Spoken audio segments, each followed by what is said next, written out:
Mark, where do you stand on this? With Arteta charged, should Arsenal be as well?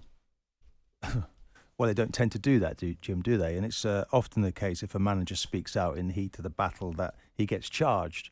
So I'm with Joe a little bit. You're trying to sort of squeeze a narrative. It's back to Arteta once more, and we go down this road of I don't know what you want, Jim, for Arteta. What sort of punishment do you want to be meted out? Well, I'm pretty certain he didn't know he was going to get the some reason sort I of phrased punishment. it that way.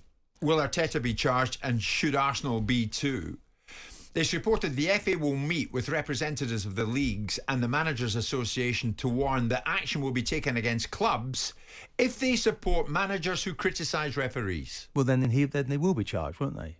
That's what they're effectively saying. So would that be right? So there'll be a double whammy in this situation. And look, I watched with great interest Howard Webb putting together.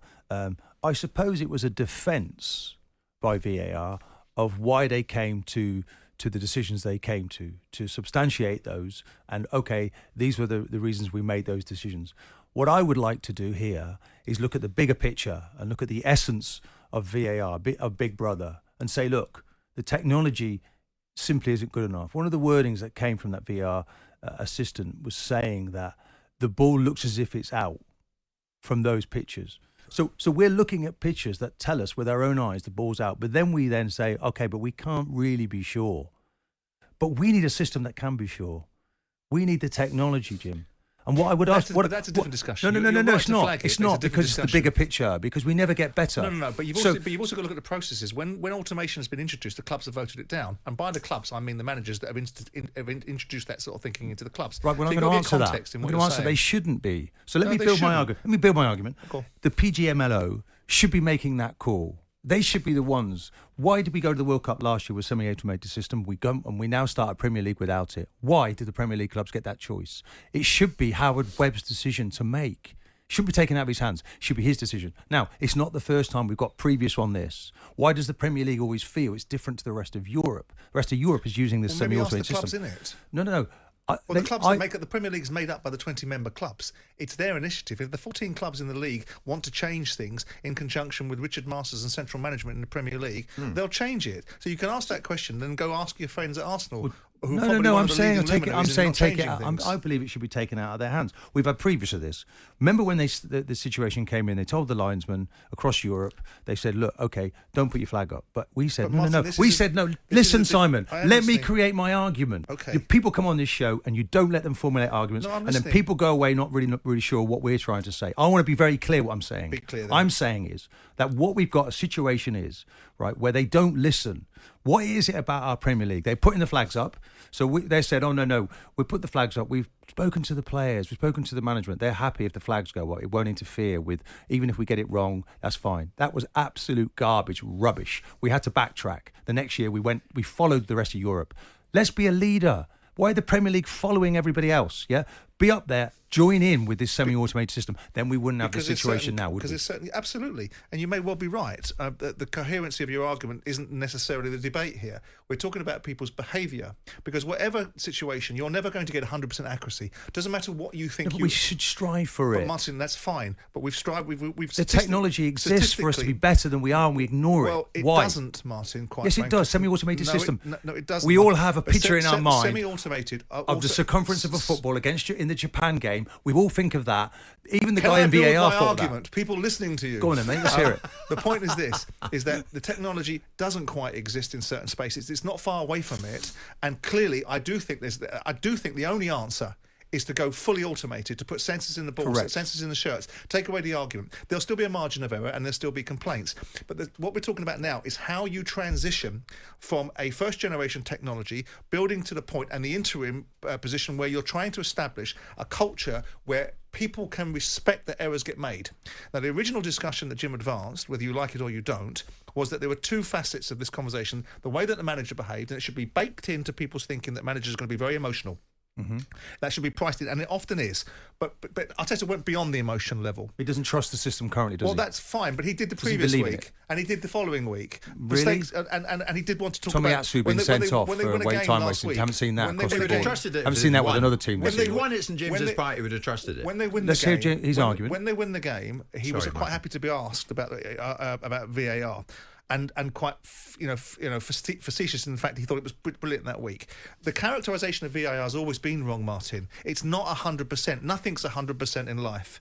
And unless we're going to walk into an artificial intelligence environment where we have no interaction with people, we're going to have errors. And people have got to learn to price it in. Now, the question was, I'm not interested in some hysterical reaction to Arteta's outburst. I think he stepped across the line. The level of consequence should be, proportionate, like we use that word. Now, where I think of the bigger criminals... But that's a symptom of the inadequacy of the system we currently have, it's a symptom, isn't it? Make it better. Don't turn down the best technology available. I tell you what it's a symptom of. That's not intelligent, is it? Why are they doing this? I tell you what it's a symptom of. Mike Riley did it. Howard Webb comes along. Make the decisions, the right calls. I tell you what it's a symptom of. The fundamental lack of respect in the culture of football, where it doesn't recognise authority and only does what it wants to do.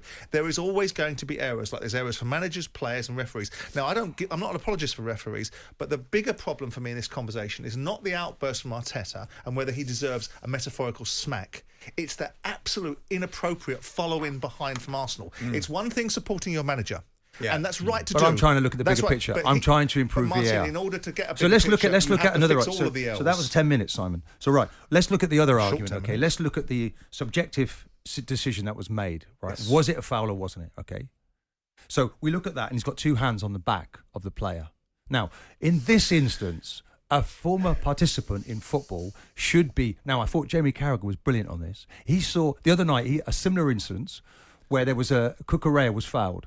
He was actually dragged by Haaland, the wrong side of play. So you just stuck Neville in there? No, Neville said it wasn't a foul. Just a minute. So which participant No, in there? I'm taking you now on a week. I'm going to take you on. I'm taking you on a week. If this wasn't Arsenal, you wouldn't be saying this. No, I'm going to talk about Chelsea. Man You're City in denial. I'm going to talk about Chelsea. No, but you're talking about ex-players being in there and seeing it and being able to give that value. Do you want me to do what Martin and Neil said? But Neville did. I'm going to leave the studio. Yeah. Do you want me to do that? Live and talkSPORT. Can we continue? So let's take it on a week. Yeah. Man City, Chelsea, fantastic game. Okay, but the very first goal should never have stood. And Jamie Carragher was quick to see that because he's a defender.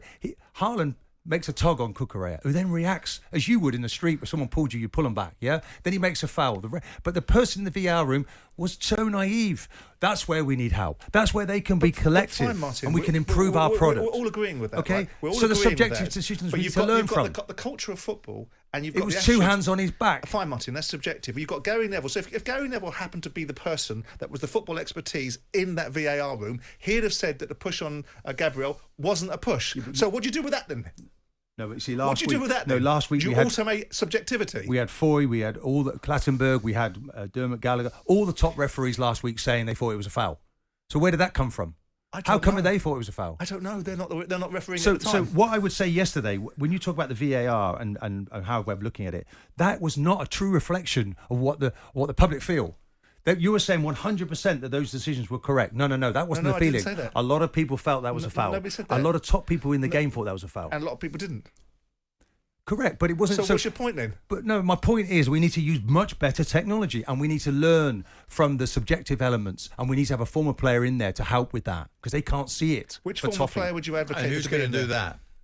Let's have a look at it. Do you want to do it? No, I'm not. I don't want to do it. You're not available. Get somebody in to do it. You're in denial, Martin, because it's Arsenal. Not at all. I want to improve the VAR. And because Martin won't give me an answer to this, Simon, do you think the FA is right that action should be taken against clubs if they support managers who criticise referees? To the extent that Arsenal did. And if it was Palace doing it now, or if it was Tottenham or anyone else, right, that had gone in behind Arteta the way they did, go in and support your manager, I agree with that. But what they did was they took it to another level, and they went as a member club that have already been involved in the process of selection. And what were they to do, Arsenal, if their manager had done? So hold on. So you wouldn't have supported your manager? Did you not listen to what I just said? Stop broadcasting at me and listen to what I'm saying. I've absolutely concurred with the view they support their manager. What they've done beyond that is they've gone beyond supporting their manager and they've turned around and added their own little two-penneth in there about the necessity for PGML to up its own standards, to look at the refereeing standards full stop and go beyond it. That's just reiterating what the manager said, Simon. No, it's taking its own little direction. Reiterating what the manager's asking for. But Martin, the manager's an individual This is a bleeding institution. This is a football club. This is people that are supposed to represent authority properly. There's one thing creating a dimension. There's another thing creating discourse. And they're creating discourse for their own endeavour, and they're supporting a rather immature manager's outburst. If VAR was using the correct technology available to them now, we wouldn't be having this conversation. But they didn't want it, Martin. Didn't want it. Your They had the colleagues didn't chance. want it. No. They shouldn't be allowed to choose, should they? PGMLO makes that decision, doesn't it? So let me get this right. So you're quite happy. You put it to your members. So you're quite happy to accept the authority of the PGMO when they're implementing something, but you're not happy to accept the authority when they make a decision on the pitch. But why are we using an antiquated system when it's there for us? It is. It's not antiquated. It's brand- not good enough. It's not good enough. spanking It's new. old-fashioned. There's something new on the market. Let's use it. Martin, the thing is this: with the technology that's available to them, No, and you didn't listen to anything I said. How do you know the what I'm gonna ask you? semi-automated How do you system know what- is available How for do you us know to what I'm use. going to ask you? Go on then.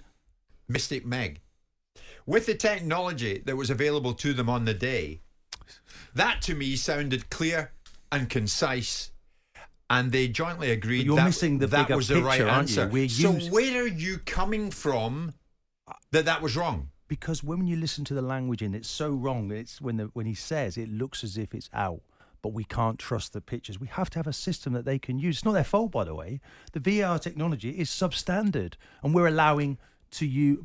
From the start of the season, we didn't want to But join we're in. talking about what happened on the day. So what did you want them to do on the day that But I'm they asking didn't do? people to look at the bigger picture. What Jim. did you want them to do on the day that they didn't do? Well, I don't understand why you can't see. Here we are, in the 21st century. No, we've all seen that. brought VAR to the table. I'll ask Well, you for the just third let me time. just. What did you want them to do on the day that they didn't do? Well, there was two hands on his back, Gabriel's back.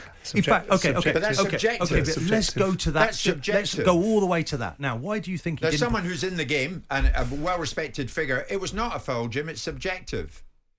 And I've said to this individual who will remain nameless, I don't need to give you a name. There are plenty. Why There are was that? countless Because people. there might have been contact, But we agree, in the Martin. referee's opinion, not enough contact. What did Howard Webb say? It could have been a foul. It might have been a foul.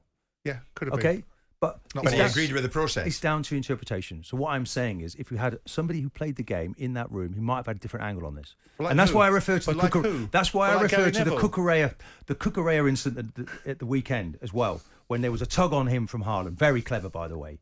Yeah. So we see the game in a different way as former players, but there isn't anybody in there. That representation is not there. Now, why do you think it was that Gabriel was because he's gone over because he's being pushed? Joe Linton has got two hands on him. He misses the ball. But Martin, he doesn't head it. Martin, it's a blatant foul. I understand what you're saying, but with respect, it's subjective. Now, what you're saying is absolutely right. To move the conversation on to what VAR could and should be doing. First of all, what do you think semi-automated technology is right now? Because I don't think you quite understand what you're arguing for. Because the technology to be able to get to the point where decisions are made in an automatic fashion is quite some way away. We could have worked out where the ball had gone out of place. Yes, we could. So that's not semi-automated technology. Did it look like it was out? That's to not you? semi-automated technology. So that's just putting we're goal seeing line it out, detection systems. and we're saying, we don't know if it's out. So that's a decision. I understand VAR can't overrule it. So that's a decision. I want better facilities. And you're for them right to use. ask for it, Martin. Right, but here and now, right, what we're talking about is Arteta and Arsenal's broadside was not against the technology. It was against those that implement the technology. It was against the referees. Yeah. So the reasons why we're framing it in this context is because the clubs themselves are complicit in allowing a system, and by the clubs I mean the managers, because there's not a CEO in the land, right, that rocks into a meeting and votes without the manager's input as to what happens on the field. Right, so they go to the managers and they say to the managers, they're talking about having semi-automated technology. What's your view on it? The manager gets his input. The CEO votes in the direction that the manager guides him to do. Right, so that means that when the clubs were asked how they want VAR to be implemented, they were wrong, weren't they? The managers were wrong. So what will we have next season? So Do you think we'll have semi-automated next season? let me frame the question that I want to finish with. So on the basis of Arteta's behaviour, given the fact he's complicit in the ways that the thing is structured, because he's a manager in one of the 20 clubs, and in fact the technology hasn't failed and the interpretation of it hasn't failed, do you now think that Arteta's outburst directly at the referees had fundamental flaws attached to it? No, because I feel the referee should see that on the pitch. Okay. Look, so he's justified for what he said. And when we go to the VAR room to say, I don't see there's anything wrong with that. I can see two hands on his back, but I don't see anything wrong with it. Now, come on. You've got two hands on someone's back. It's a foul. He goes up for the ball. He doesn't actually hit it with his head because he can't, because he's looking at his opponent's back. He's got two hands on him. It's a clear foul. So Arteta was he was annoyed with the referee on the day. In your view, just so we clarify, in your view, because that was a question, Arteta and Arsenal were entirely justified to take the whole refereeing fraternity and flush them down the proverbial. Look, whether it was right or wrong, that's his reaction. No, it wouldn't necessarily have been my reaction. It wouldn't necessarily have been my reaction. So it's no then. And I may have taken longer to deliver that. And maybe the choice of language wasn't perfect. But once he makes that decision, I understand why the club It wouldn't have been your reaction, so Arteta got it wrong. No, Jim, stop trying to create this narrative. Should we get Joe from Crystal Palace to phone in again? Is that what you want? Well, what I would say is this. The upshot was... He'd be whinging about you not answering a question. That's what he'd be whinging about. No, exactly. I'm answering the question. The five-man independent panel later looked at it and voted 4-1 that the right decision had been reached. And who's on that independent panel, Martin? Ex-players. And what is the point of that?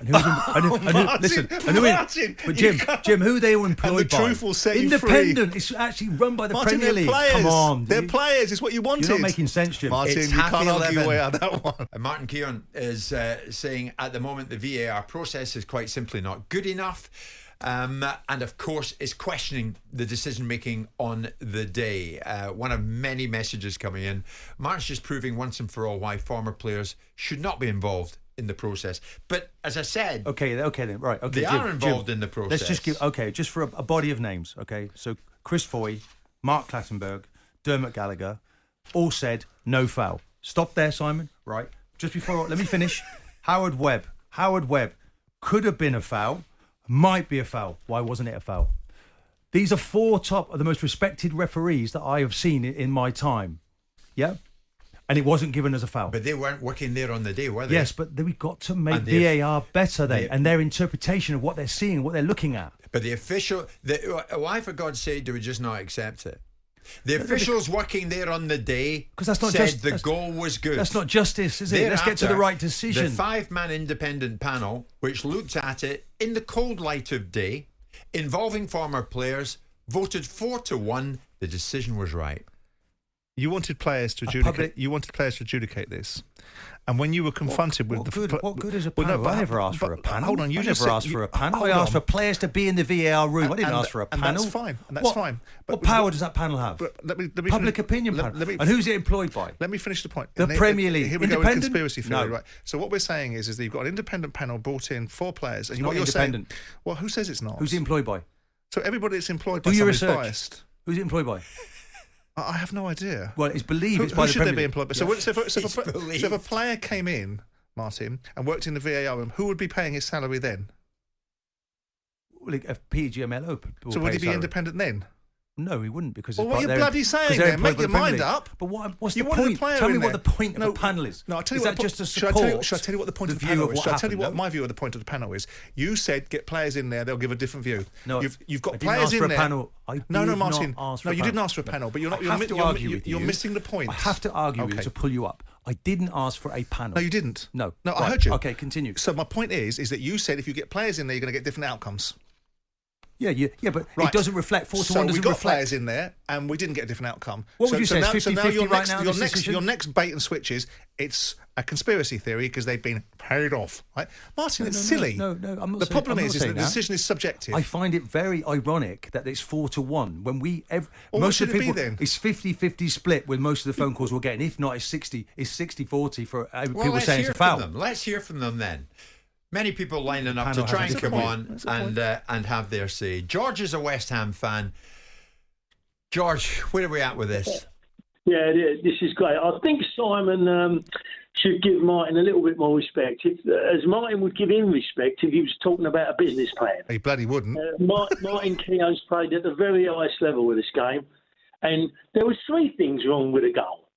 Everyone I speak to in the pubs and clubs, and we're West Ham. We've got no truck with Arsenal. Don't worry about that.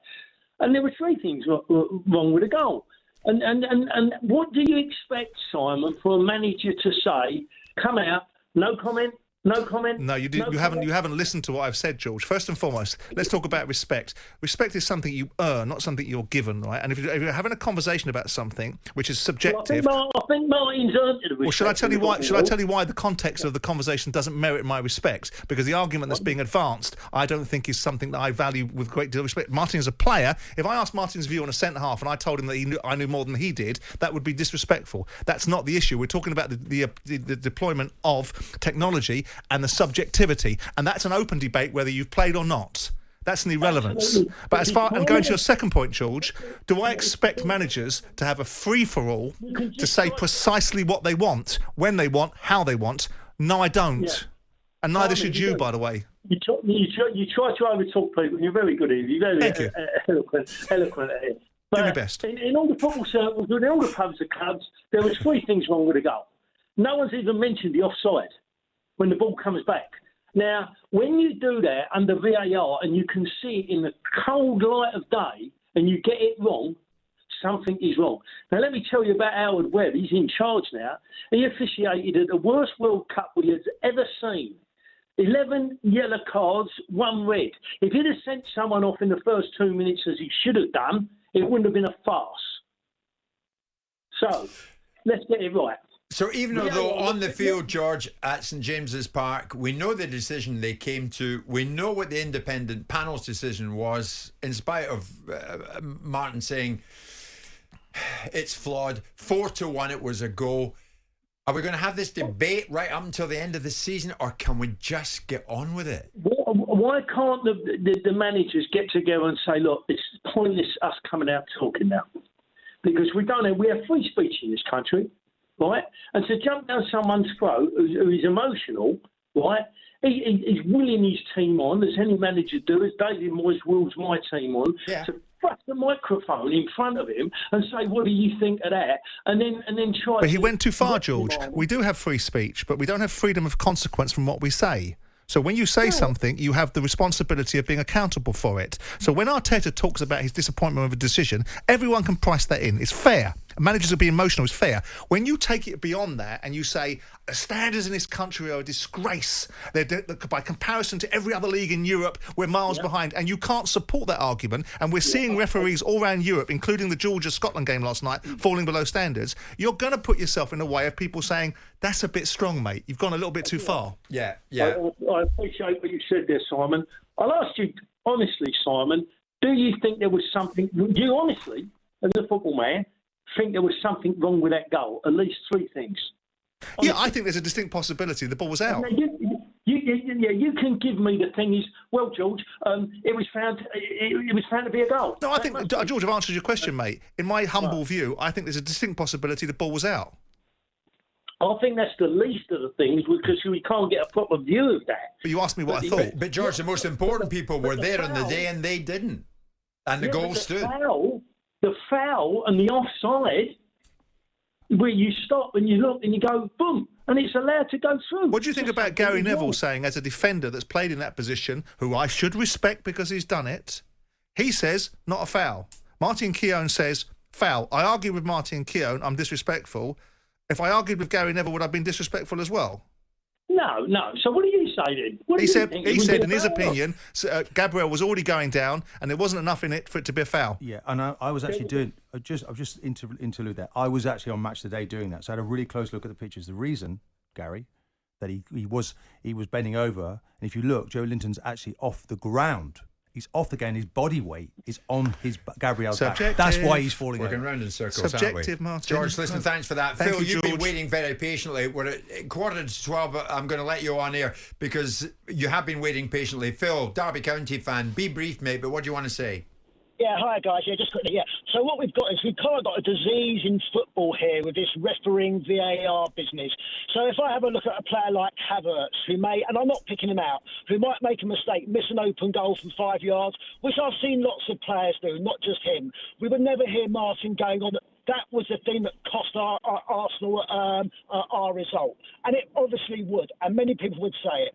So the point of the matter is, what we've got is we've got a situation where you look at any other sport in the world, and no other sport, not in motor racing, rugby, cricket, boxing, do pundits, managers, players have a go at referees like they do in football? And it's quite easy to sort us out. You have a blanket ban on any player or any manager that mentions or references a referee. It's very easy. And then what happens is, on shows like talkSPORT, we don't spend hours and hours and hours and hours every single week on non-related football. I agree with you, Phil. I agree. But Phil, why do you think we're spending all this time on it? Because the system that we're currently using is not good enough. No, do you think about that? So it's like going to the moon on a home computer, isn't it? We're not using the technology is not good enough right now. Oh, is the technology there, is it? It's not. It's the reason why. It's a joke. It's because it's a manager's get out to do it. It's a player's get out to do it. And I'll go back to Havertz, and I'm not picking on him. He's a player who is 250 grand a week, something like that. Why are you bringing money into it? Well, because he is as expert on that kind of salary as you can get. Phil, I'll ask you 2 bullet point questions just before we go, and we appreciate your time, but let's be quick. Arteta's been charged. Is it right that he's been charged? Yeah, he should definitely be charged. And what I would say to him is, if he mentions referees again, he'll get a 3-match ban, something like that. It just needs to be stopped. This is hysterical. Right. And Arsenal backed their man. Should Arsenal be in trouble as well? Should they be charged? Yes, they should, absolutely. We need to get rid of football disease, where we're just adamant that it's football decisions that cost teams points. And it's not the case, and it doesn't happen in any other sport. Jim White and Simon Jordan. Monday to Friday mornings from 10 on AM, on DAB, via the talkSPORT app and on your smart speaker. talkSPORT.